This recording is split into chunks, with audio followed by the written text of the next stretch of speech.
the daily gambling game show that takes betting seriously, but not much else. Get our favorite plays on the totals, sides, props, exotics, and futures to jump on now. So let's get it started with Jason and Ben. Let's get it started with Jason and Ben. Let's get it started with Jason and Ben. Something custom chemicals about the concept fairly known. Let's get it started with Jason and Ben. Let's get it started with Jason and Ben.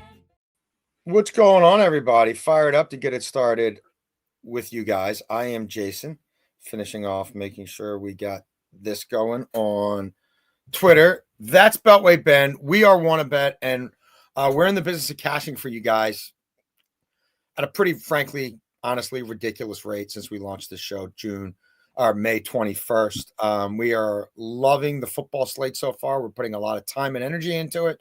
We're being very selective with our plays. We're trying to whittle things down and give you every day our three favorite plays since yesterday's show. And I say yesterday because it's always yesterday, because unless something comes up, we do this 7 days a week. That's first, second, and third down.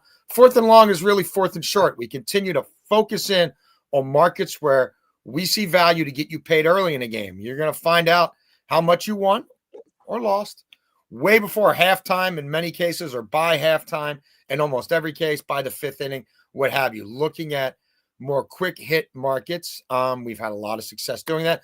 Overtime, we'll give you our team WannaBet survivor pick of the week. It was Arizona last week. Beltway Ben, crazy day of college football. Fun day for me in the EPL. How did things go for the WannaBet show yesterday? There you go, people. There you go. Every effing day we hit the post. We are fully transparent. We try to give you these picks when you can get the most value on them. Did I lose a first quarter Oregon Navy parlay that would have been plus 249? Yes, Navy turned the ball over the first three times they had the ball. They still covered that number easily. The bets I had on Navy, real nice plus money parlays on that game in the Super Discord. All our picks in real time right there. Crushed it. Thank God Utah got the 30 Beltway Ben at the end of that game in garbage time, but they held the ball for 600 yards. They should have had 30 points. And look, I didn't trust Mr. Sweeney. I wanted to get the 3 and the hook with Clemson, and UAB was over 30 points by halftime. We are continuing to dominate it for you guys, right? That's up almost 45 units, making volume, right? Pretty good volume everyday selections across all sports since May 21st, documented. Beltway Ben, your thoughts on yesterday? Yeah, it was a very, very good day for me there. We got back up to 12.03 units, and we were at 6.9 something right before that. So It was a massive day. On here, you don't even see because we had that Georgia, Miami, Bama parlay, but we also had the 4-legger where we brought a lot of things down, and that cash to get us plus 290. We had Alabama full game to cover. We had Alabama first half to cover that we gave out a few days ago. So all the way around, it was a good day. Notre Dame, the extra point, they ended up losing the game, but the extra point, like that's what makes you question some of these things where the spread's 6.5. How many times have we seen this year a college holder, they snap it to him and he muffs it the way that they did? Like you just can't make it up. And they would have, if they would have got a stop there at the end, they would have won by 6 and lost on the hook. So like it's very weird how some of these things happen, but tough loss for Notre Dame. I don't really know how their defense just could not adjust all game, and Marcel Reed had a field day chucking it all across the field. But other than that, we also cashed Pete Alonso. Yes. One of the only bats in that Mets lineup to come through. Another blown game for them. So it was a very, very good day for us. Yeah, and look, you see the payoffs there. Those numbers are better in the Super Discord because whenever Ben and I make a bet, wherever we make it, and our buddy Eric Casillas, who's crushing it as well, and some other handicappers, as soon as we make that bet, we go to the Super Discord and we tell you exactly what we played, where we played it, for what value, and what the return is. And it diminishes quickly. On this show last week, and even before that on the Super Discord, I jumped on the week 2 Arizona-Carolina game last Saturday in the Super Discord, right? I was getting that around -4. By kickoff, it's probably going to be a touchdown. So just telling you, we know what we're doing. Nobody's ever going to be right all the time, and this is hard as shit, but we are working it every day, and the results speak for themselves. First down, Beltway, Ben, on this glorious Week 2 NFL Sunday. First down, we are going to go to this Ravens-Browns game. Love it. Derrick Henry, longest carry over 20.5 yards. Longest rush over 20.5 yards. Look at anything you want. His number is 97.5 yards. You think he's running for 100 yards without a 21-plus carry? Not bloody likely. Yeah. And it's happened. It happened once or twice last season where they're going to give him 20 to 25 carries and he'll get there eventually. They're going to load the box as Cleveland always does. He cashed this in both games last year. He also cashed this in week 1. He does this regularly. This isn't a 10 to 11 week prop that cashes for him. It cashes way more than that. And we're getting a good number here. It's early in the season. There was a lot of talk this week, right? They asked Delpit how difficult it was to tackle Henry. Not difficult. Not very. Yeah, not very. He poked the bear. Derrick Henry, they asked him about it. He said, we'll see Sunday. Didn't respond. They also, you had in the offseason, they posted a picture on Instagram of him tackling Henry and talking trash. And Derrick Henry commented, bet Derrick Henry knows what's going on. He's going to break one long today. He's going to have a big run, and they need him to. All you have to do, one broken tackle for Derrick Henry today cashes this the way they load the box. We know what Jim Schwartz is going to do with that defense, and they're susceptible to that at times. I know last week they shut down Chase Brown. Chase Brown and Derrick Henry are two completely different backs. So I do like Derrick Henry to go over his longest carry of 20.5 yards.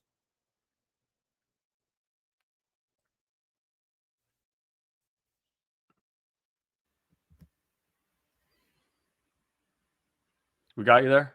Yeah, I'm on the Ethernet. There's nobody in my house. There's no dog here to knock a cord out. I don't know why it glitched, but I got the Wi-Fi off on the laptop, which I learned to do so it doesn't toggle between. Anywho, I'm sorry. Yeah, no, I finished. I just like Derrick Henry there. No, look, they were giving this away at 18.5 last year, and then they ratcheted it up to 20.5, and it still wasn't enough. I think he hit this 75% of his starts last year. It is a good Cleveland front, but I think the Ravens defense sucks, and they know it sucks. So they need to play ball control. I mean, I said this on a radio show, and people laughed at me, but I wasn't really being that. The problem for the Ravens last week is that they scored 40 points on 50 plays, and they scored too quickly. Even running for 230-some yards, all the explosives from Henry that made those drives quick, they got to keep their defense off the field. First down for me, Beltway Ben. Steelers money line and Aaron Rodgers to throw 2 or more. Oh, no, I'm out of order. Wait, am I out of order? I'm out of order. I'm out of order. I'm still – the shingles vax is no longer in my body, but I'm still messed up. I can't blame that anymore. Sorry, my bad. Starting here with Arizona. Trey McBride, anytime touchdown, plus 165. I know he didn't score a touchdown like till forever last year, but that's kind of fluky. And styles make fights. And they took their foot off the gas last week because they, were just playing ball control against the Saints. And maybe that happens here again. But the Saints defense is better than Carolina's defense, I think.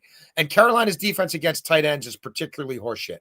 They've allowed 12 touchdowns to tight ends since the start of last season. That is most in the NFL. Last week, Jacksonville, not a huge tight end team.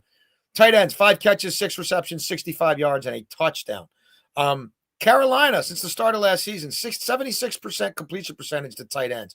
You look at yards per target to tight ends, bottom 3 in the league. Yards per reception, bottom 3 in the league. Did I mention McBride caught 111 balls last year and continues to get 9 and 10 targets a game?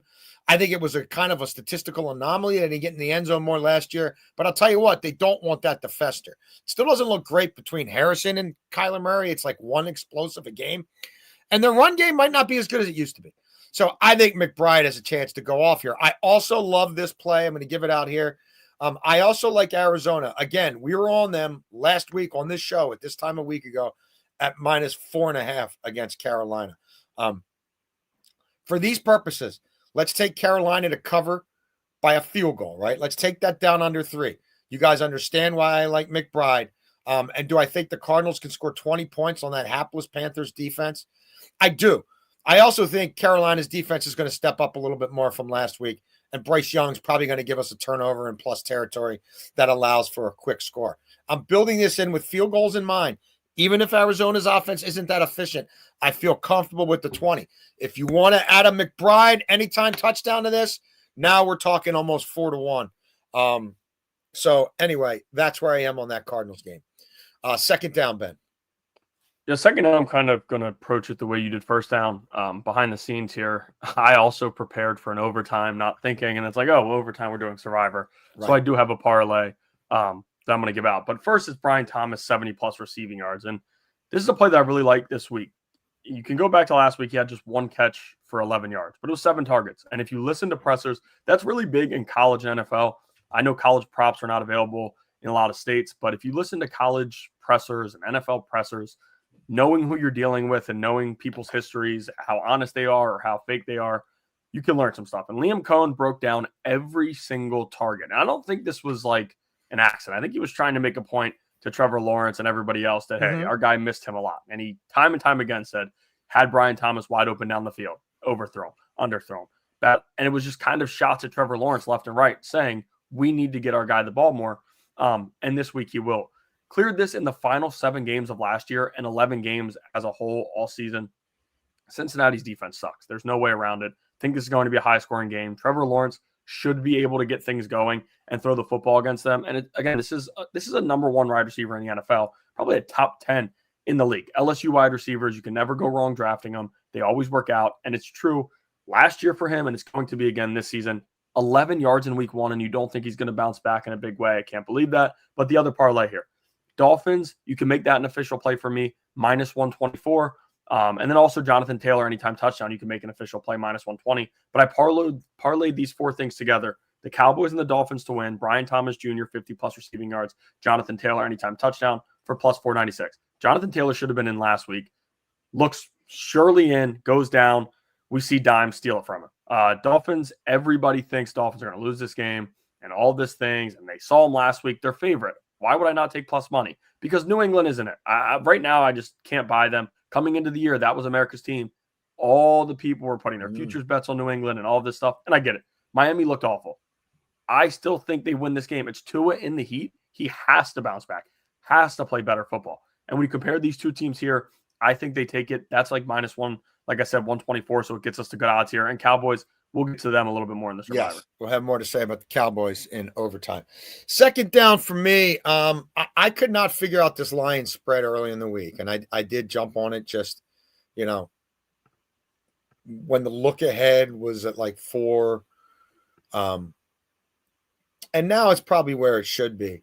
But we're going to take, for the purposes of this parlay, we're going to take it down to 2.5. So we'll start there. Why do I like the Lions here so much? Well, they're 10-0 straight up and against the spread their last 10 times coming off a loss. They've won those games by an average score of 30-15. Dan Campbell's a monster, and I don't even need him to cover here.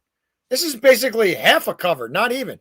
But he is 11-4 against the spread in September, and he is dominant at home in divisional games. So I like all that.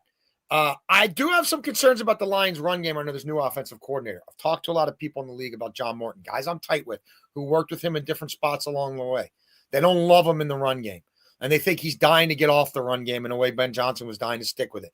And they were shitty. I can say it here. Forget all these shows I'm on, what I can say, what I can't say. At least for now, I can say they were shitty with early down runs. The early down runs looked predictable, and they went nowhere. That led to Gibbs having 10 targets. I think he might have more than 10 targets in this game because I don't think Morton's going to stick and throw it all day. I know Chicago's got their number 1 cornerback for this game. He ain't going to be on Gibbs.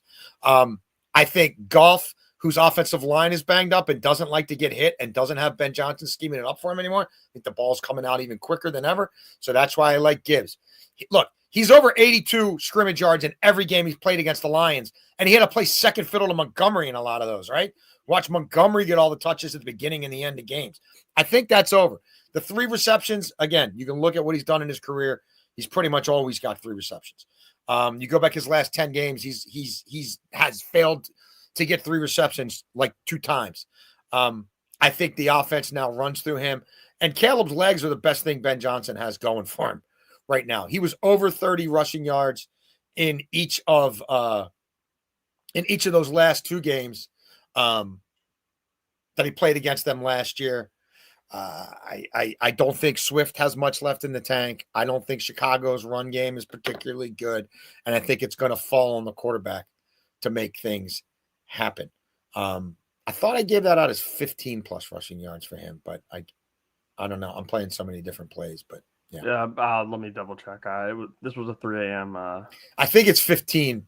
I'm pretty sure it's 15. Yeah. For the 202. I think he gets 30. I do think he gets 30. I could have screwed it up too. There's a lot going on. That was 15. There. You're right. It was 15. Yeah, I was gonna say I don't think I played it at 30, but it's gonna take me a while to go through these apps. Yeah, just so they know. 15. It was 15. I think he's getting 30. He did go over 30 both times against them, but you're gonna get, if you played at 30, you're gonna get it at better than plus 202. Yeah, but just again for anybody watching. People keep tracking up. That's supposed to be 15. It is. It's all right. All right, I'll get to third down now. We will go with Garrett Wilson over 59.5 receiving yards, 60 plus, and you can get it minus 110 almost anywhere. Over this in week 1 and both games against Buffalo last season. Justin Fields, we saw it in week 1 against Pittsburgh. He knows if he wants to have success throwing the football, this is where he has to go. Buffalo their passing defense was awful last week. And if you want to look at it and be a box score watcher and say, well, Lamar didn't throw for a ton of yards. That passing offense didn't really watch the game. When he wanted to throw the football, he did. When he wanted to throw the football, he did. But when you're running back and you score 40-some points, you don't need to throw the ball as much as, I think that the Jets are going to have to. They're going to be playing from behind. It'll be a different game plan for them. And I think Garrett Wilson gets most of the targets. Like when you look at the weapons that they have, Garrett Wilson's the guy. Justin Fields knows that. And Justin Fields, quite honestly, I think is playing better football. He played definitely in week 1 better football than many expect. And I think he's going to continue because coming out of college, people forget, like, he was a legit quarterback, could throw the football, had a lot of success throwing it, and was also good running it. And all of a sudden you go to Chicago where everybody's dreams go to die, and it wasn't good. Correct. But I do think they're figuring something out with him. And again, when you have a wide receiver like this, a wide receiver 1, a true alpha, you get them the football. I mean, he had a ton of targets to him last week, 7 catches. His number is 6 this week or 5.5. I just stayed off of that and played 60 yards because I do think we can get a big hitter, as we saw last week with Zay Flowers. Love it. Third down for me. Now to my one of my many Steelers plays. Give me Pittsburgh money line, Aaron Rodgers to throw 2 touchdown passes like he did last week for a nice return there. Steelers money line. Mike Tomlin's been at this a minute.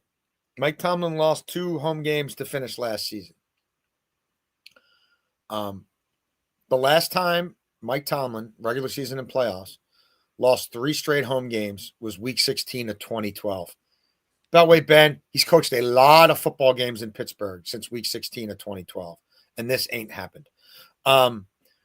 Mike Macdonald, very familiar with them from his time with the Ravens. Mike Macdonald, defensive guru. Mike Macdonald's defense at its heights has trouble defending 12 personnel shots downfield. Pittsburgh is equipped to do that. DK Metcalf at that size is almost like a joker tight end. They're going to have size, speed guys in the slot. John O. Smith's a touchdown machine. Beltway Ben was on him months ago, right? Like I think that's going to be a tough matchup for Macdonald. Oh yeah, and the safety that Macdonald drafted to be his version of Kyle Hamilton isn't playing, and their number 1 corner isn't playing. Pittsburgh's going to run the ball better this week, and I have questions about Sam Darnold in this spot. Do I like Sam Darnold and Joe Flacco to both throw interceptions this week for a nice interception parlay? I do. Aaron Rodgers is in pretty good form, as much as I hate to say it. His last 11 games, 22 passing touchdowns to 4 interceptions. In the red zone, it's still pass. They don't really have that finishing back. They don't seem to trust Warren as much. Arthur Smith doesn't trust him as much as other people in that organization do. They're figuring out the timeshare with Warren and Gainwell. I think Rodgers just wants to throw for his touchdowns anyway. I don't like the state of that Seattle secondary. I don't like Sam Darnold on the road here. And I find this very interesting, Beltway Ben. Seattle has a winning record since the start of last season. They've also turned the ball over 26 times since the start of last season. That's by far the most of any winning team in the NFL since the start of last year. I think that could be a problem. Oh, yeah, this is a tough place to kick, but it's not tough for Boswell. Not worried about laying the points with Tomlin here. Just give me the money line. 4th and long is not 4th and long. Don't trust your lying eyes. Trust us at WannaBet who cash for you. It's 4th and short. Pretty soon, we're trusting our friends at Odyssey that pretty soon they're taking the show to the next level, and we'll be able to put 4th and short up there. But trust. Got to trust. You got to know who to trust, how much to trust them. Beltway Ben, from time to time, I give you some wise words. You know who taught me that? You know who taught me that? Here we go. The mighty Quinny P. Here we go. The mighty Quinny P. Who could have guessed that he would have made an 18 appearance straight on our money NFL line. Central show? 18 straight Not a money single line MLB hits. bet that we have today. We do see, though? You know, Beltway Ben, you know when I knew briefly. that all of our Green Bay hits Thursday night were in really good shape? You know when I knew Thursday was going to be an awesome night for WannaBet? When they showed my guy, Joey Ortiz, wearing the custom cheesehead hat with like Ortiz on the back. Did you see that?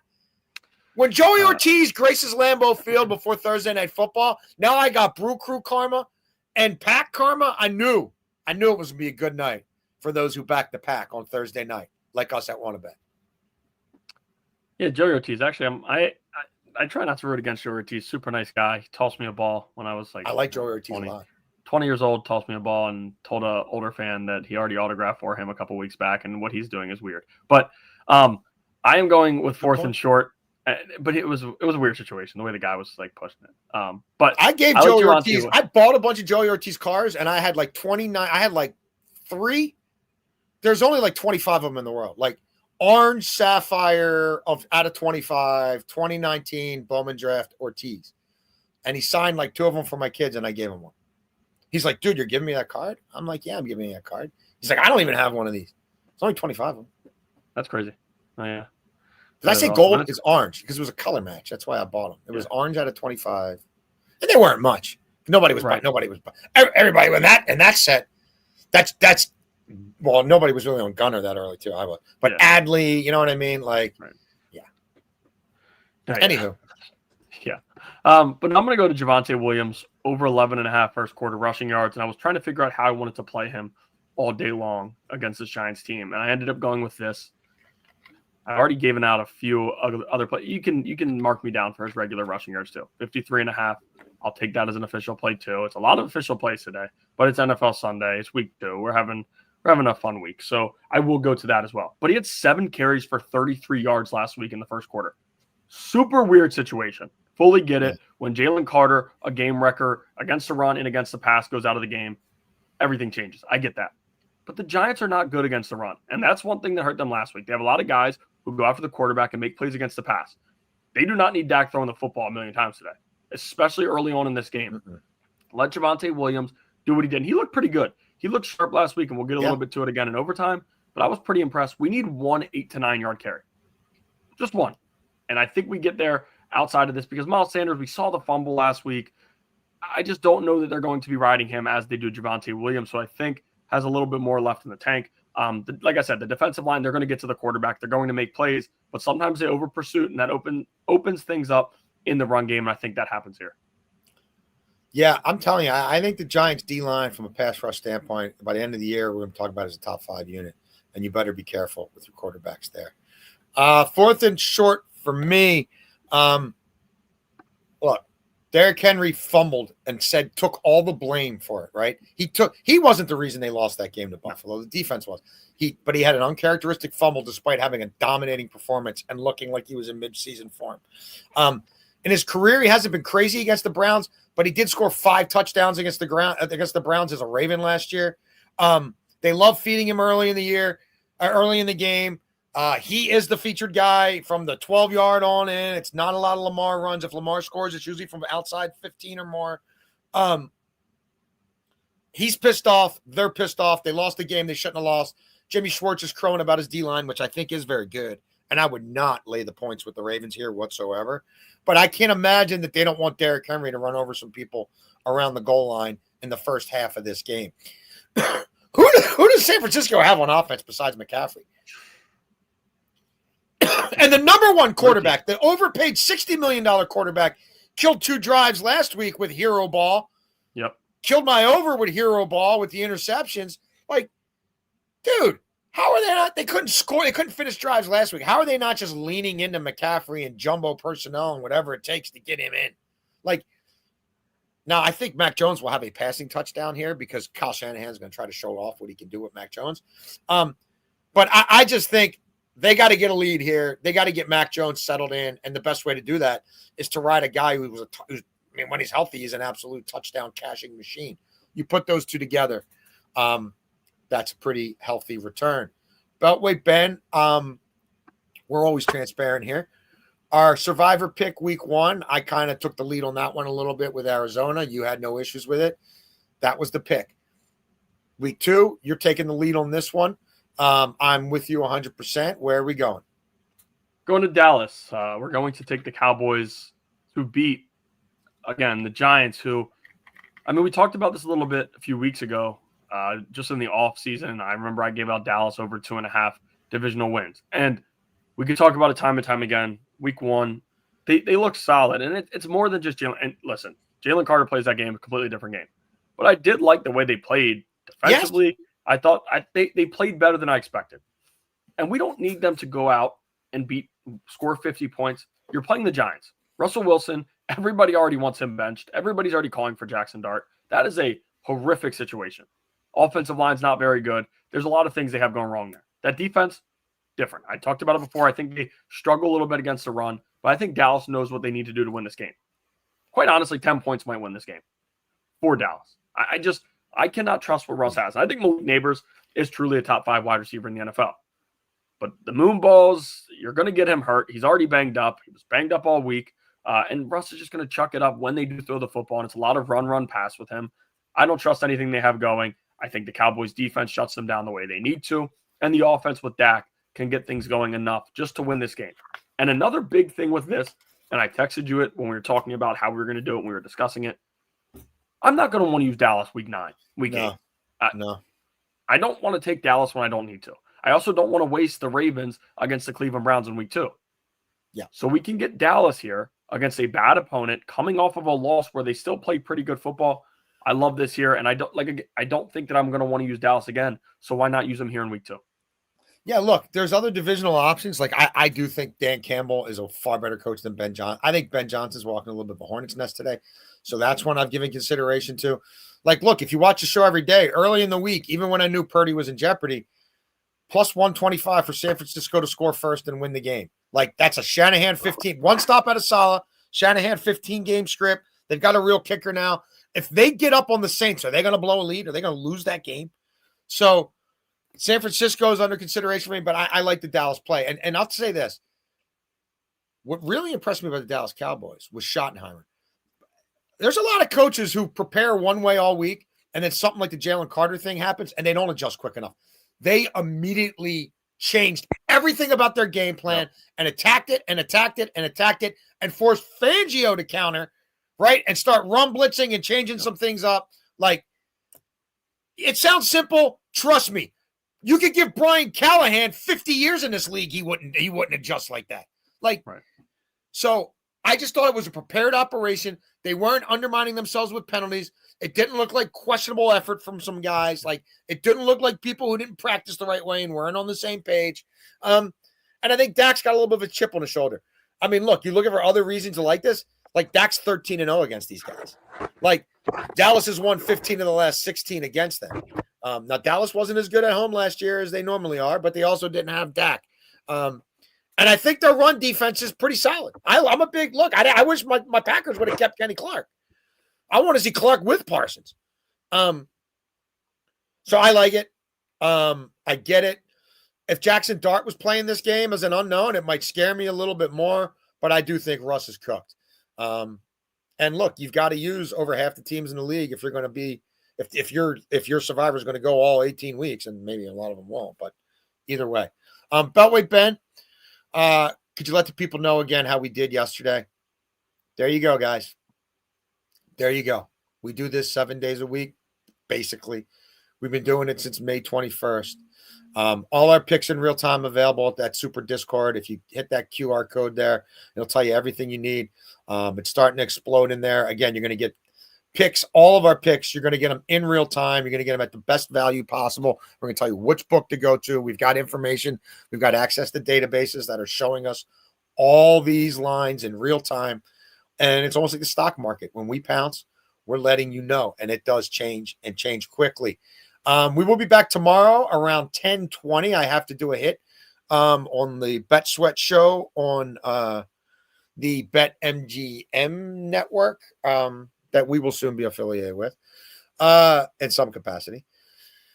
And then we will be on right after that with Eric Casillas, who's been destroying it with us as well. We want to bet. You want to bet. We wish you guys a great day of betting. And we cannot wait to be back with you again tomorrow.